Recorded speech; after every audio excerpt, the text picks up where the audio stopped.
Hey everybody! Today we're going to be talking about the indole media that we're going to be using for our lab. Now the indole medium is a differential medium used to differentiate and classify bacteria based on their ability to produce indole.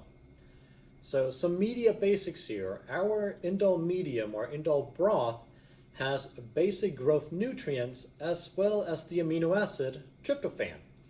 And if a bacterium has the enzyme tryptophanase, they can break down tryptophan into pyruvic acid, ammonia, and indole. So the way that we actually test for the indole is by using what we call Kovacs reagent. And Kovacs reagent is going to come in a little bottle, kind of like this, or maybe in a bigger bottle.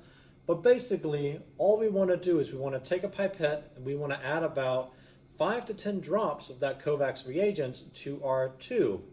Now here's the kicker with that. We have to add the Kovacs reagent after incubation. So we have to inoculate our tube, put it in the incubator for 24, 48 hours to a week, depending on how long incubation time is. Then afterwards, get your pipette, add your 5 to 10 drops of Kovacs to your tube, and you're then ready to score them. So let's talk about how we score them and our results.